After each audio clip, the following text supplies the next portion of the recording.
എല്ലാ Shalom T V പ്രേക്ഷകർക്കും Martha and Mary എന്ന പ്രോഗ്രാമിലേക്ക് സ്നേഹത്തോടെ സ്വാഗതം.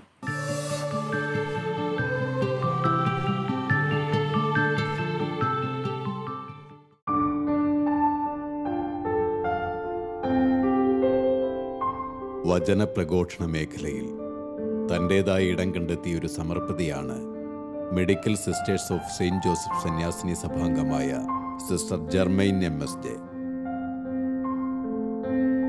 സുവിശേഷ പ്രഘോഷണ രംഗത്ത് സന്യാസിനികൾ കടന്നു വരുന്നതിന് മുമ്പേ തന്നെ പ്രഘോഷണ ശുശ്രൂഷകൾ ആരംഭിച്ച് തൻ്റെ പിന്നാലെ വരുന്നവർക്കൊരു മാതൃകയായി മാറിയ ജീവിതമാണ് സിസ്റ്ററിൻ്റേത്.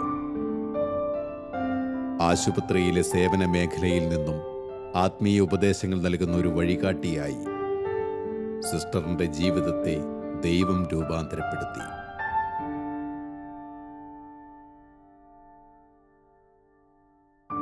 ദൈവത്താൽ പ്രത്യേകം തിരഞ്ഞെടുക്കപ്പെട്ട ഈ സമർപ്പിത ജീവിതത്തിലെ രസകരവും ദൈവാനുഗ്രഹം നിറഞ്ഞു നിൽക്കുന്നതുമായ അനുഭവങ്ങൾ സിസ്റ്റർ നമ്മോട് പങ്കുവെക്കുന്നു.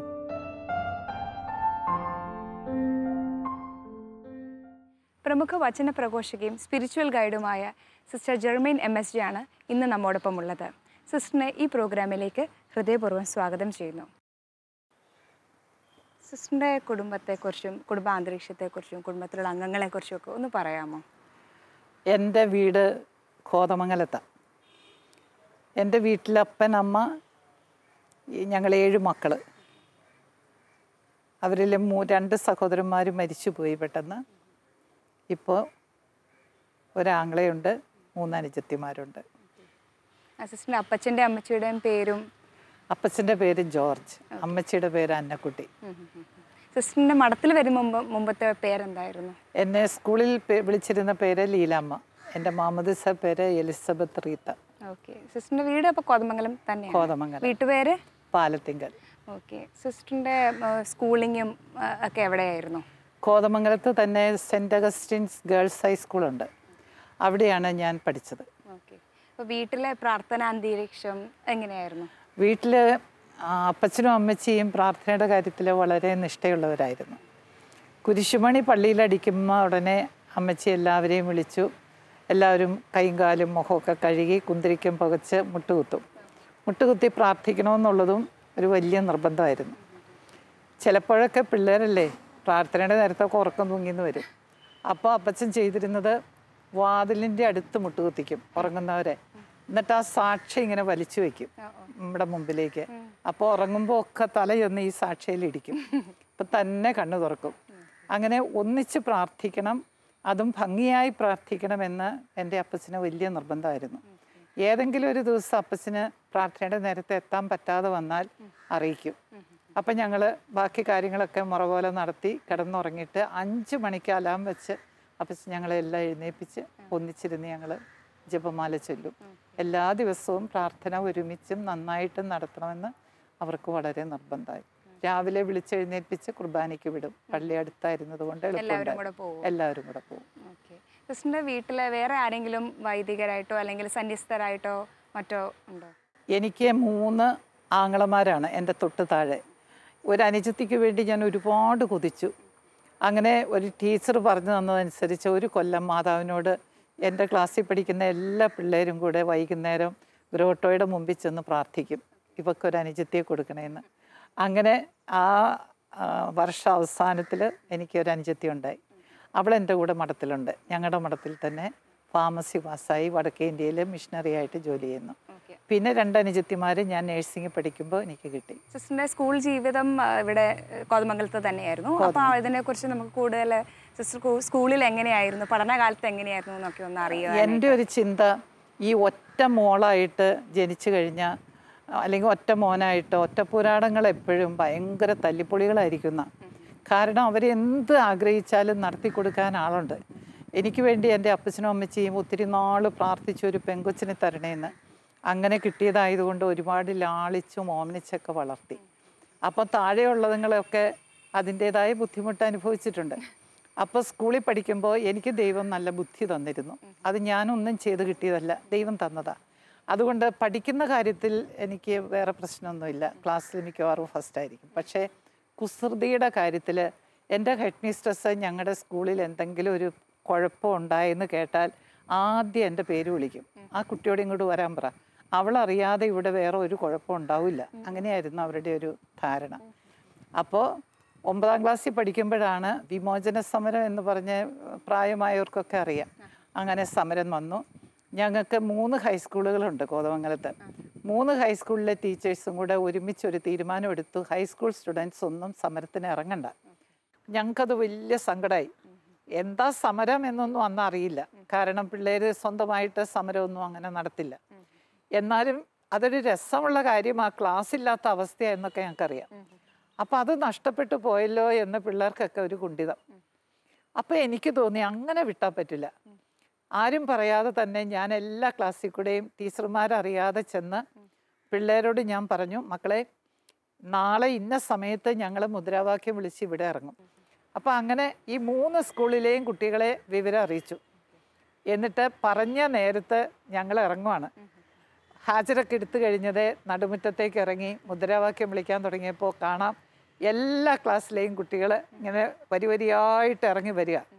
ചൊല്ലിക്കൊടുത്ത മുദ്രാവാക്യമൊക്കെ അവർ പഠിച്ചു. അതിനുശേഷം ഞങ്ങൾ ബോയ്സ് ഹൈസ്കൂളിലേക്ക് പോയി.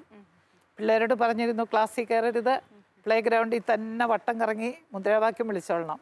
അപ്പോൾ പിള്ളേരങ്ങനെ കൃത്യമായിട്ട് പ്ലേ ഗ്രൗണ്ടിൽ കൂടെ മുദ്രാവാക്യം വിളിച്ചങ്ങനെ നടക്കുമ്പോൾ ഇത്രയും പെങ്കൊച്ചുങ്ങളെ ഒരുമിച്ച് കണ്ട് മുദ്രാവാക്യം വിളിക്കുന്ന കേട്ട ബോയ്സ് വെറുതെ ഇരിക്കുമോ? അവർ തൂത്തുവാരി ഇങ്ങ് ഇറങ്ങിപ്പോന്നു. അവിടെ നിന്നാണ് ഞങ്ങൾ മാർബീസൽ ഹൈസ്കൂളിലേക്ക് കോതമംഗലത്തെ ചെറുപള്ളി എന്ന് പറഞ്ഞൊരു ഒരു എല്ലായിടത്തും പേര് കേട്ട ഒരു ദേവാലയമുണ്ട്, യാക്കോബൈറ്റ്സിൻ്റെ. അതിൻ്റെ പുറകിലൂടെ ഒരു വഴിയുണ്ട് ഈ സ്കൂളിലേക്ക്. അതിലെ വരുന്നത് കണ്ടതേ സാർമാർ മണിയടിച്ചു പിള്ളേരെ വിട്ടു. 16,000 പിള്ളേർ. എന്ത് രസമായിരുന്നു ആ സമരവും ബഹളങ്ങളും ഒച്ചപ്പാടും. എന്നാൽ അതേസമയം ബഹളങ്ങൾ ക്രമസമാധാനത്തിന് ഒരലട്ടലുമില്ല. ബസ് തടയാനും ബസ്സിൻ്റെ കാറ്റ് കുത്താനും ഞങ്ങൾക്ക് ഇഷ്ടമില്ലാത്തവരെ അവരവർ ജോലി ചെയ്യുന്നിടത്ത് ധർണ നടത്തി തടഞ്ഞു വയ്ക്കാനുമൊക്കെ കഴിഞ്ഞത് വലിയൊരു മിടുക്കായിട്ടാണ് ഞങ്ങളന്ന് കരുതിയത്. ആദ്യമായിട്ട് കോതമംഗലത്ത് ബസ്സിൻ്റെ ടയർ കുത്തിയത് ഗേൾസാന്നുള്ളത് അന്നത്തെ ഞങ്ങളുടെ അഭിമാനത്തിൻ്റെ ഒരു കാരണമായിരുന്നു. ബസ്സിൽ ഇന്ന് ബോയ്സ് ബസ് തടഞ്ഞാൽ പോലീസ് വന്ന് അവരെ നീക്കുമ്പോൾ ബസ്സുകൾ പോവും. നാളെ ഗേൾസിൻ്റെ ടേണ. ഞങ്ങൾക്ക് ഈ ബസ് പോകാതിരിക്കാൻ എന്താ ചെയ്യേണ്ടതെന്ന് അറിവുള്ളവരോട് ചോദിച്ചപ്പോൾ അവർ പറഞ്ഞു തന്നു, കാറ്റ് കുത്തിയാൽ മതി. ബസ്സിൻ്റെ കാറ്റ് കുത്തുന്നത് എവിടെയാ, കാറ്റെവിടെയാ, ഇതൊന്നും ഞങ്ങൾക്കറിയില്ല. അപ്പോൾ അവർ പറഞ്ഞു തന്നു, ഒരു ചെറിയ സാധനം കൈ തന്നിട്ട് ഇത് ടയറിലേക്ക് വെച്ചിട്ട് അമർത്തുക, അപ്പോൾ ഷൂന്ന് കാറ്റ് പോകും. അപ്പോൾ കുറേ പേര് ഈ ടയറിൻ്റെ ചുറ്റുമായിട്ട് ഇങ്ങനെ കാത്തു നിന്നു.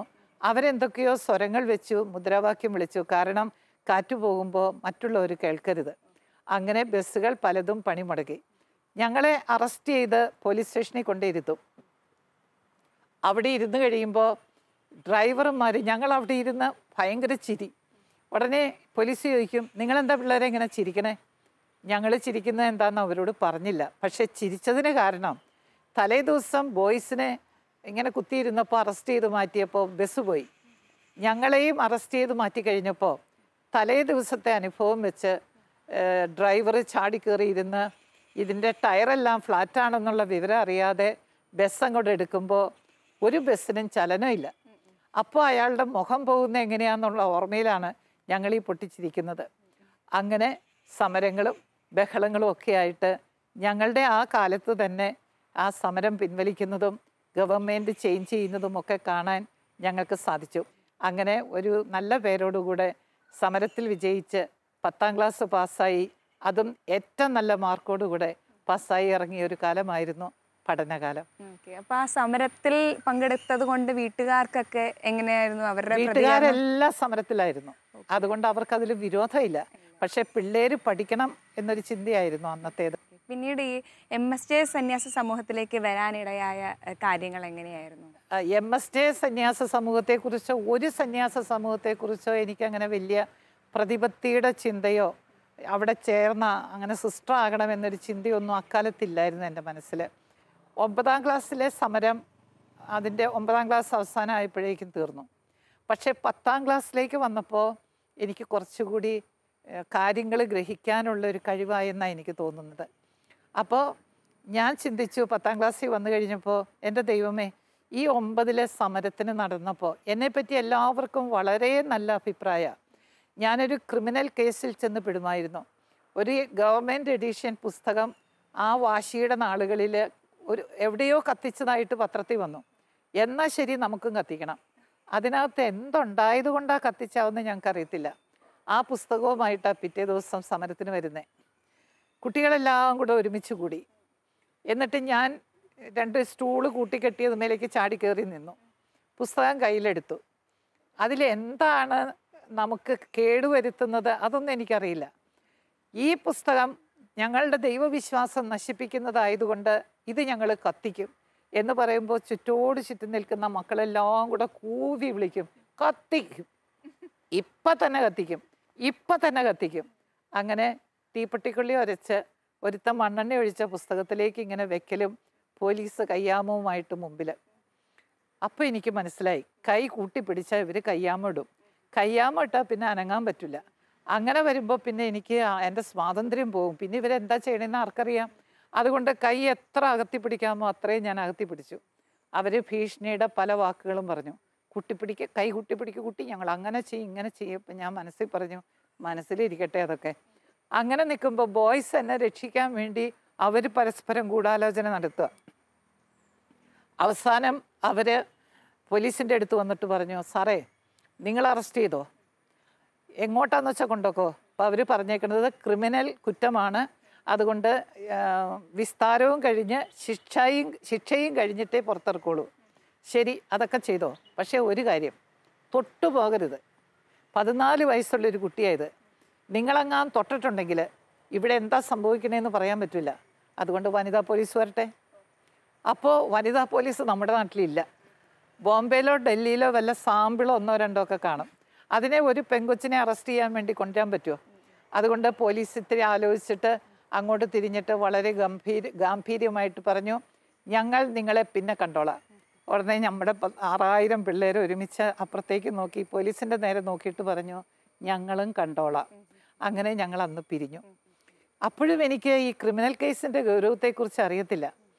പിന്നീട് 10ാം ക്ലാസ്സിലേക്ക് എത്തിക്കഴിഞ്ഞപ്പോൾ ഒരു ദിവസം ടീച്ചർ പഠിപ്പിച്ചുകൊണ്ടിരിക്കെ പ്യൂൺ വന്നിട്ട് എന്തോ പറഞ്ഞു, എന്നോട് പറഞ്ഞു, മതിൽ ചാടിയാൽ സ്കൂളിൻ്റെ മതിൽ ചാടിയാൽ റോഡിൻ്റെ അപ്പുറം എൻ്റെ വീട്. ആ മതിൽ ചാടിക്കില്ല ഒരിക്കലും, മതിൽ ചാടി വീട്ടിൽ പോ കൊച്ചെന്ന് പറഞ്ഞു. ഞാൻ ചോദിച്ചു, മതിൽ ചാടിയോ? അതും ഇതും പറഞ്ഞ് നിൽക്കാതെ മതിൽ ചാടി വീട്ടിൽ പോ. ഞാനിവിടുന്ന് മതിൽ ചാടി വീട്ടിൽ ചെന്നു. അപ്പോൾ അമ്മച്ചി എന്നോട് ചോദിച്ചു, നീ എന്താ ഇപ്പോൾ ഇവിടെ? അമ്മച്ചി ക്ലാസ്സിലിരുന്നപ്പോൾ ടീച്ചർ പറഞ്ഞു മതിൽ ചാടി വീട്ടിൽ പൊക്കോളാൻ. മതിൽ ചാടി പൊക്കോളാനോ? എൻ്റെ ദൈവമേ, നീ എന്നാ മോളെ അവിടെ ഒപ്പിച്ചത്? ഞാൻ പറഞ്ഞു, ഇത് നല്ല പാട്.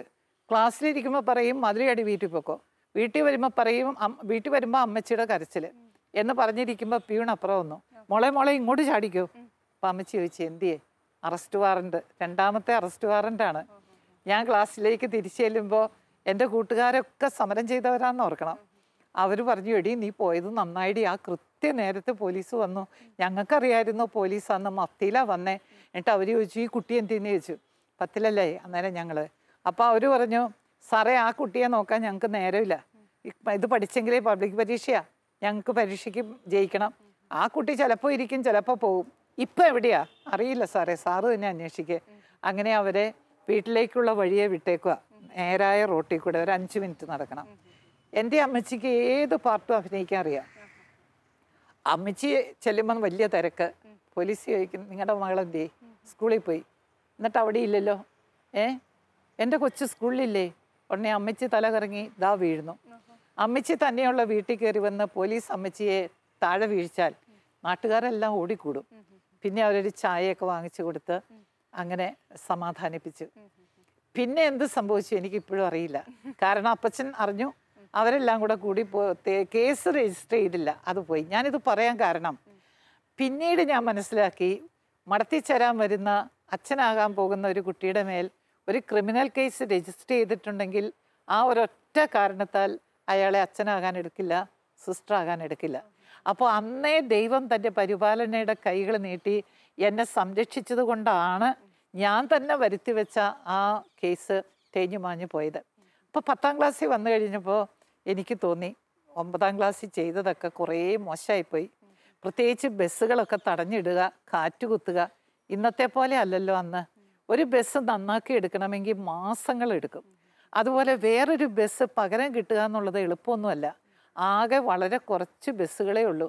അപ്പോഴാണ് ഞങ്ങൾ ഇങ്ങനെ ഒരു ബസ് തടഞ്ഞു, ഒരു ബസ്സിൻ്റെ കാറ്റുകുത്തി. ആ ബസ്സിൽ യാത്ര ചെയ്യുന്ന അത്യാവശ്യത്തിന് പോകുന്ന എത്രയോ മക്കൾ അതിനകത്തിരുന്ന് വേദനിക്കുന്നു, വിഷമിക്കുന്നു. ഇതൊക്കെ എനിക്ക് മനസ്സിലായത് 10ാം ക്ലാസ്സിലേക്ക് വന്ന് ചിന്തിച്ചപ്പോഴാണ്.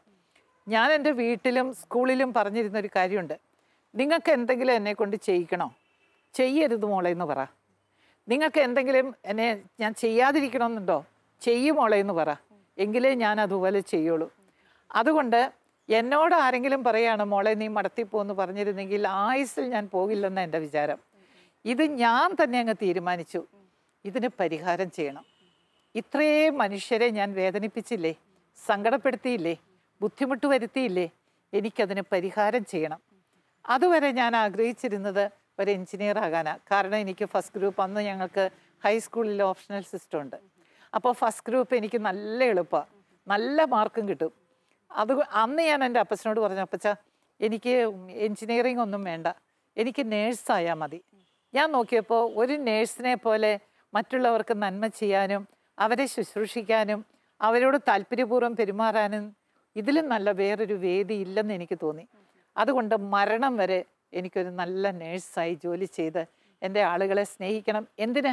ഇതിന് പരിഹാരമായിട്ട്. ഇത്രയും പേരെ ഞാൻ വേദനിപ്പിച്ചില്ലേ, അതിന് പരിഹാരമായിട്ട് എനിക്കൊരു നല്ല നേഴ്സാകണമെന്ന് എൻ്റെ മനസ്സിലേക്ക് ഒരു ചിന്തയും കൊണ്ട് വന്നു. അപ്പോൾ ഉടനെ എല്ലാ കാര്യങ്ങൾക്കും ഉപദേശം തരുന്ന അമ്മച്ചി ഇടപെട്ടു. കാര്യമൊക്കെ കൊള്ളാം, നേഴ്സിംഗ് പഠിച്ചോ, നേഴ്സായിട്ട് ജോലി ചെയ്തോ, പരിഹാരം ചെയ്തോ, ഒന്നിനും കുഴപ്പമില്ല. പക്ഷേ കല്യാണം കഴിഞ്ഞിട്ട് എൻ്റെ ഭർത്താവ് പറയുകയാണ് ഇനി നേഴ്സിങ്ങിന് പോകണ്ടെന്ന് പറഞ്ഞാൽ പിന്നെ പോകാൻ പറ്റില്ല. അന്നത്തെ പിള്ളേർക്ക് കല്യാണം എന്താ, ഭർത്താവ് എന്താ, ഒരു വിവരവും ഇല്ല. ഒന്നും വീട്ടിൽ വെച്ച് ചർച്ച ചെയ്യില്ല. ഇന്ന് നിങ്ങൾക്ക് വിവാഹ ജീവിതത്തെക്കുറിച്ച് ഏത് തലത്തിൽ എന്ത് സംശയം ഉണ്ടെങ്കിലും വീട്ടിലെ കൊച്ചു കുട്ടിയോട് ചോദിച്ചാൽ മതി. ആ കുട്ടി അതിൻ്റെ കാര്യകാരണങ്ങൾ വിവരിക്കും, അതിന് പരിഹാരവും പറഞ്ഞു തരും. പക്ഷെ അന്ന് അങ്ങനെയല്ല. അതുകൊണ്ട് അമ്മച്ചി എന്നോട് പറഞ്ഞു കെട്ടിയോൻ പറഞ്ഞാൽ പിന്നെ പോകരുത്. ഞാൻ ചോദിച്ചു അതെന്ത് സാധനം? അതായത് നിന്നെ കല്യാണം കഴിക്കുന്ന മനുഷ്യൻ അയാൾ പറഞ്ഞാൽ പിന്നെ നീ ജോലിക്ക് പോകരുതെന്ന് പറഞ്ഞാൽ പോകാൻ പറ്റില്ല. എന്നാൽ എനിക്ക് അയാളെ വേണ്ട. ഉടനെ എൻ്റെ അമ്മച്ചിയുടെ അടുത്ത ചോദ്യം, നീ എന്താ പിന്നെ സന്യസിക്കാൻ പോവാ? അപ്പോഴാണ് എനിക്ക് ആ വാക്ക് കിട്ടിയത്. കല്യാണം അല്ലെങ്കിൽ സന്യാസം. സന്യാസം എന്ന് പറഞ്ഞാൽ മടത്തി പോവുക. അന്ന് തുടങ്ങി ഞാൻ, അപ്പച്ച എനിക്ക് സന്യാസിയാവണം. എനിക്ക് 10ാം ക്ലാസ് അങ്ങ് പാസ്സായി കഴിഞ്ഞാൽ ഏതെങ്കിലും മഠത്തിൽ ഒരു സന്യാസിയായി നേഴ്സിംഗ് പഠിച്ച് മരണം വരെ നന്മ ചെയ്യണം. അന്ന് എൻ്റെ അപ്പച്ചൻ ചിരിച്ച ചിരി. അപ്പച്ചൻ ചോദിച്ചു, മോളെ നീയോ മഠത്തിലോ? ആ സമരത്തിൻ്റെ വിവിധ രംഗങ്ങളൊക്കെ അപ്പച്ചൻ്റെ മനസ്സിൽ ഇങ്ങനെ നിറഞ്ഞു നിൽക്കുക. നീ മഠത്തിൽ പോയ അപ്പച്ചൻ ഒരു കാര്യം പറയാം, 3ാം പക്കം എൻ്റെ മോള് മഠത്തിൽ നിന്ന് വീട്ടിൽ വരും, മഠവും പൊളിച്ച്. എല്ലാവരും ചിരിയിൽ പങ്കുചേർന്നു. അങ്ങനെയാണ് എനിക്ക് സന്യാസത്തെക്കുറിച്ച് ആദ്യമായിട്ട് മനസ്സിലൊരു ചിന്ത വരുന്നത്. ആദ്യമായിട്ട് ഞാൻ സന്യാസിയാകും എന്ന് ഒരു വിചാരം എൻ്റെ മനസ്സിൽ രൂപം കൊള്ളുന്നത്. അന്ന് അപ്പച്ചൻ എന്നോട് പറഞ്ഞു, കാര്യമൊക്കെ കൊള്ളാം, എനിക്ക് നിന്നെ ഒരുപാട് ഇഷ്ടമാണ്, നീ എൻ്റെ പൊന്നു മോളാ. പക്ഷേ നീ മടത്തി പോകാൻ ഈ അപ്പച്ചൻ സമ്മതിച്ചിട്ട് നീ പോകില്ല. അത് അപ്പച്ചൻ്റെ ഉറച്ച തീരുമാനമായിരുന്നു. ഒരു വഴി നോക്കിയിട്ടും അപ്പച്ചൻ അതിൽ നിന്ന് അയയില്ല. ഉടനെ ഞാൻ സമരമുറയിലേക്ക് തിരിഞ്ഞു. ഞാൻ അപ്പച്ചൻ്റെ മുമ്പിൽ നിന്നിട്ട് വളരെ ഗൗരവത്തോടെ പറഞ്ഞു, എങ്കിൽ എനിക്ക് മടത്തി പോകാൻ അനുവാദം തരുന്നതുവരെ ഞാൻ പട്ടിണി സമരം പ്രഖ്യാപിച്ചിരിക്കുന്നു. അവരോർത്തു തമാശന്ന്. പിറ്റേ ദിവസം ഒന്നിച്ച് കാപ്പി കുടിക്കാനിരുന്നപ്പോൾ അപ്പച്ചൻ ഭക്ഷണം എടുത്ത് കഴിക്കുമ്പോൾ ഞാൻ ഒരു ഗ്ലാസ് വെള്ളം പയ്യെ പയ്യെ ഇങ്ങനെ കുടിച്ചുകൊണ്ടിരിക്കും. കാല് പിടിച്ച് അപ്പച്ചൻ പറഞ്ഞു, മോളെ ഭക്ഷണം കഴിക്ക്, നിനക്ക് വല്ല അസുഖവും വരും, നീ ചത്തുപോകും. അപ്പച്ച ഞാൻ ചാവട്ടെ, എന്തിനാ ഇങ്ങനെ ജീവിക്കണേ? എനിക്ക് മടത്തിൽ പോകണമെന്നൊരാഗ്രഹമുള്ളൂ, അത് സമ്മതിക്കില്ല, പിന്നെ എന്നത്തിനാ ഞാൻ ജീവിക്കണേ എന്ന് അപ്പച്ചൻ അനുവാദം തരുന്നു. അന്ന് വരെ പട്ടിണി. അപ്പച്ചൻ ഭക്ഷണവും കഴിച്ച് സങ്കടപ്പെട്ട് ജോലിക്ക് പോകുമ്പോൾ അമ്മച്ചി അടുത്ത മുറിയിൽ എനിക്ക് വേണ്ട ഭക്ഷണം എല്ലാം ഒരുക്കി വെച്ച് ആങ്ങളമാർ പോലും കാണാതെ ആ മുറിക്കകത്തേക്ക് കയറി വാതിൽ ചാരിയിട്ട് പറയും, മോളെ അപ്പച്ചനോട് പറയണ്ട, വയറ് നിറച്ച് കഴിച്ചിട്ട് വേഗം സ്കൂളിൽ പോ. അങ്ങനെ 10 ദിവസത്തെ സമരം ആവശ്യം പോലെ ഭക്ഷണവും കഴിച്ച് എൻ്റെ അമ്മച്ചിയുടെ ഗൂഢാലോചനയുടെ ഫലമായിട്ട് ഞാൻ പൂർത്തിയാക്കി. അപ്പം ഇതൊന്നും അറിയാത്ത അപ്പച്ചനോർത്തു ഞാൻ എൻ്റെ കാര്യം പോക്കാം. മെലിഞ്ഞ് മെലിഞ്ഞ്. അതുകൊണ്ട് എന്നാൽ എനിക്കൊരു ക്ഷീണം ഇല്ലെന്നുള്ളത് അപ്പച്ചൻ കാണണ്ടേ. അതുകൊണ്ട് അപ്പച്ചൻ പറഞ്ഞു, ശരി നീ പോയി അനുഭവിച്ചു വാ. അങ്ങനെയാണ് എനിക്ക് 1960 ജൂൺ മാസം 15-ാം തീയതി അപ്പച്ചൻ എൻ്റെ കൈക്ക് പിടിച്ച് എന്നെ ഇൻ്റർവ്യൂവിന് വേണ്ടി മഠത്തിലേക്ക് കൊണ്ടുപോകുമ്പോൾ ഗേറ്റിൻ്റെ അടുത്ത് കുറേ ചുമട്ടുതൊഴിലാളികൾ പോലെയുള്ള മനുഷ്യർ, അതായത് അങ്ങനത്തെ കണ്ടാൽ തോന്നുന്ന മനുഷ്യർ, അവരോട് അപ്പച്ചൻ ചോദിച്ചു, നിങ്ങളെന്താ ഇവിടെ? അപ്പോൾ അവർ പറഞ്ഞു, ഇവിടുത്തെ ഒരു കൊച്ചില്ലേ ആ സമരത്തിനൊക്കെ നടന്നത്, അത് മടത്തി പോവാന്ന് കേട്ടല്ലോ, അതൊന്ന് കാണാലോ എന്നോർത്ത് വന്നതാ. അത് പോവുക, ദേ പോണു, വേണേ ഒന്നും കൂടി കണ്ടോ. അങ്ങനെ ഈ സമരത്തിൻ്റെതായ ഒരു ഫലമായിട്ട് 10ാം ക്ലാസ്സിൽ സാധാരണഗതിയിൽ ഒരിക്കലും ഇങ്ങനെ ഒരു ജീവിതത്തിലേക്ക് തിരിയുമെന്ന പ്രതീക്ഷയില്ലാത്ത ഞാൻ ഇങ്ങനെ ഒരു സാഹചര്യമാണ് എന്നെ എൻ്റെ ഭാവിയെക്കുറിച്ച് ചിന്തിക്കാനും അങ്ങനെ ഒരു തീരുമാനം എടുക്കാനും ഇൻ്റർവ്യൂ നടത്തി അന്ന് തന്നെ എനിക്ക് അഡ്മിഷൻ കിട്ടി.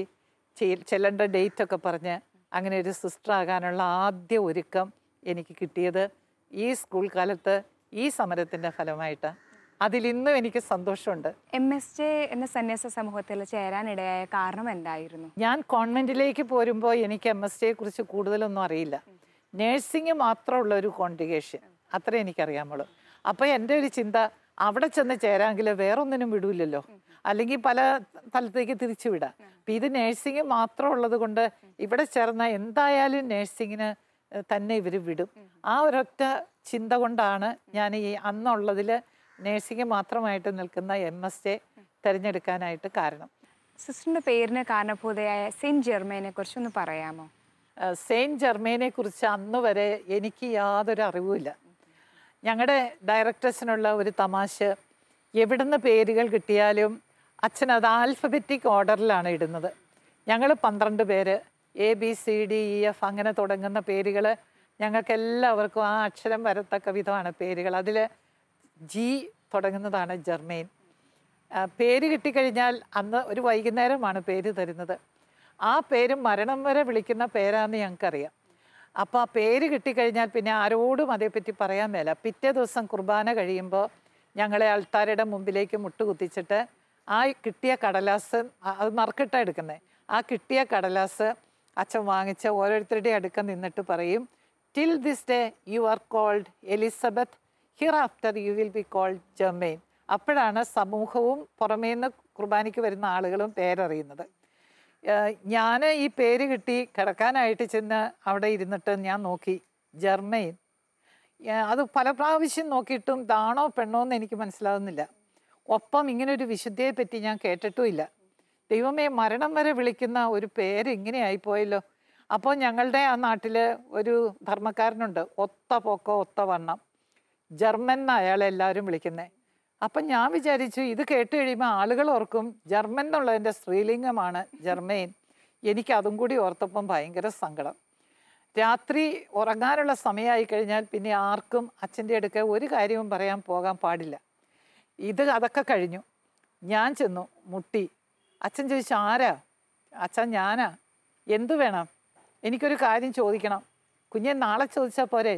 ഇല്ലച്ചാ, എനിക്ക് ഇന്ന് തന്നെ ചോദിക്കണം, അറിഞ്ഞിട്ടേ എനിക്ക് തീരുമാനം എടുക്കാൻ പറ്റുള്ളൂ ഞാനിവിടെ നിൽക്കണോ വേണ്ടിയോ എന്ന്.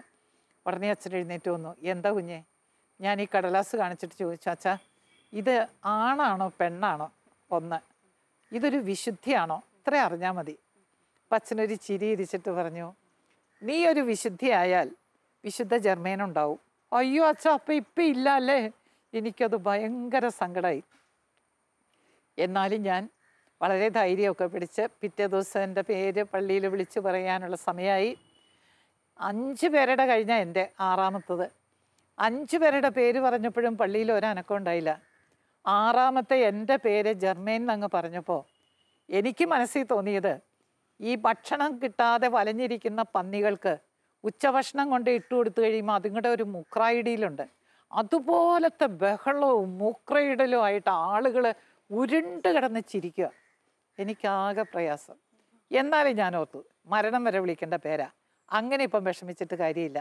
ഞാൻ തല നിവർത്തി പുറത്തേക്ക് ഇറങ്ങിയപ്പോൾ ഉച്ച വരെ അവരെൻ്റെ പുറകെ നടന്നു.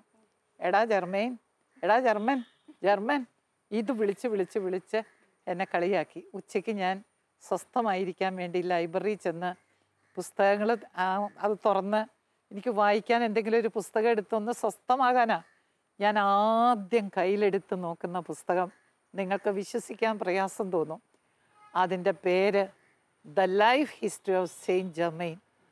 ആ പുസ്തകം നൊവേന പ്രാർത്ഥന, അവൾ ജനിച്ച സ്ഥലത്തിൻ്റെയും മാമോദിസ മുക്കിയ പള്ളിയുടെയും ഒക്കെ പടങ്ങൾ, ഇതെല്ലാമായിട്ട് ഇന്ന് ഞാനത് ഒരു നിധി പോലെ സൂക്ഷിച്ചു വയ്ക്കുക.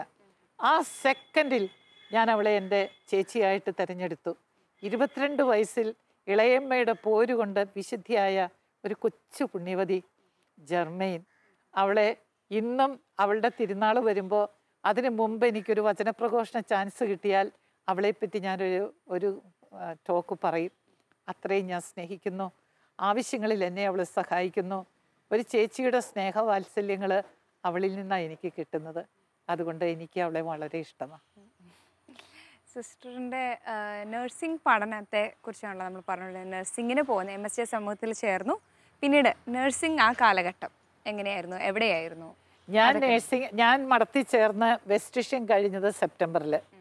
ആ ഒക്ടോബറിൽ എനിക്ക് ഓസ്ട്രിയ എന്ന് പറയുന്ന സ്ഥലത്ത് നഴ്സിംഗ് പഠിക്കാനുള്ള അഡ്മിഷൻ കിട്ടി. അങ്ങനെ ഞങ്ങൾ രണ്ടുപേരെ ഓസ്ട്രിയയ്ക്ക് അയച്ചു. സിസ്റ്ററും കൂടെ ആരാ ഉണ്ടായിരുന്നത്? സിസ്റ്റർ മേ എന്ന് പറഞ്ഞ MA മേ. അങ്ങനെ ഞങ്ങൾ ഒരു ബാച്ചുകാരാ. ഞങ്ങൾ അങ്ങോട്ട് പോയി. അവിടെ ചെന്നു. ജർമ്മൻ ഭാഷയിലാണ് അവിടുത്തെ ക്ലാസ്സുകളൊക്കെ. എന്നാലും രോഗികൾ തന്നെ ഞങ്ങളെ പഠിപ്പിച്ചു തന്നു. ഭാഷയുടെ ബുദ്ധിമുട്ടുകളൊക്കെ മാറ്റി അങ്ങനെ പഠിച്ചു. അങ്ങനെ 5 കൊല്ലം കൊണ്ട് നഴ്സിംഗ് പൂർത്തിയാക്കി. നഴ്സിംഗ് കഴിഞ്ഞ് പിന്നെ 1 കൊല്ലം മിഡ്വൈഫറി ഉണ്ട്. അത് ഓൾട്ടർനേറ്റ് ഇയേഴ്സിലാണ്. ഞങ്ങൾ പഠിത്തം തീർക്കുന്ന കൊല്ലമില്ല. അപ്പോൾ 1 കൊല്ലം അവിടെ വെയിറ്റ് ചെയ്യണം. പിന്നത്തെ കൊല്ലേ മിഡ്വൈഫറി പഠിക്കാൻ പറ്റും. അപ്പോൾ എത്രയും വേഗം നാട്ടിലെത്താനുള്ള കൊതി കാരണം ഞങ്ങൾ ഡയറക്ടേഴ്സിനെ എഴുതി, അച്ഛാ 1 കൊല്ലം വെറുതെ ഇവിടെ നിൽക്കണ്ടേ അച്ഛാ, ഞങ്ങൾ തിരിച്ചു വരട്ടെ, മിഡ്വൈഫറിക്കുള്ള സൗകര്യം നമ്മുടെ നാട്ടിലുണ്ട്, ഞങ്ങൾ അവിടെ പഠിച്ചോളാം. എല്ലാവരും പറഞ്ഞു അച്ഛൻ അങ്ങനെ സമ്മതിക്കില്ല, ഇന്ന് വരെ സമ്മതിച്ചിട്ടില്ല. ഞങ്ങൾ മാതാവിനെ വിളിച്ച് പ്രാർത്ഥിച്ചു. ഞാൻ എൻ്റെ പുണ്യാളത്തിയെ വിളിച്ച് പ്രാർത്ഥിച്ചു. ഏതായാലും എല്ലാവർക്കും അത്ഭുതം തോന്നത്തക്ക വിധം അച്ഛൻ ഞങ്ങൾക്ക് മറുപടി തന്നു. പോന്നോ മക്കളെ, ഇവിടെ ഞാൻ അഡ്മിഷൻ വാങ്ങിച്ചു തരാം, ഇവിടെ പഠിക്കാം 1 കൊല്ലം. അങ്ങനെ ഞങ്ങൾ 5 കൊല്ലത്തെ നഴ്സിംഗ് കഴിഞ്ഞ് തിരിച്ച് നാട്ടിൽ വന്നു.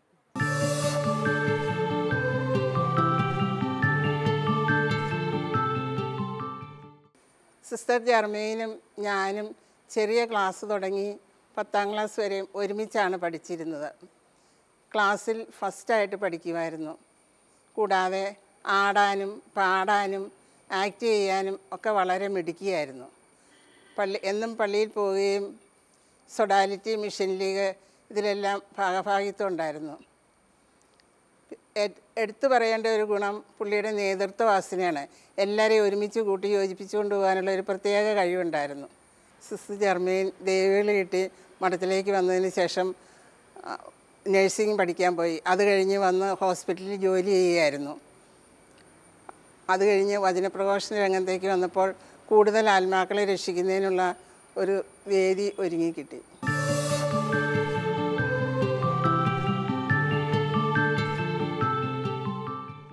ഇന്ന് നമ്മോടൊപ്പം ഉണ്ടായിരുന്നത് സിസ്റ്റർ ജെർമെയിൻ MSJ ആണ്. സിസ്റ്ററിൻ്റെ കൂടുതൽ വിശേഷങ്ങൾ അറിയുവാനായി വീണ്ടും നമുക്ക് അടുത്ത ആഴ്ച വരെ പ്രാർത്ഥനയോടെ കാത്തിരിക്കാം.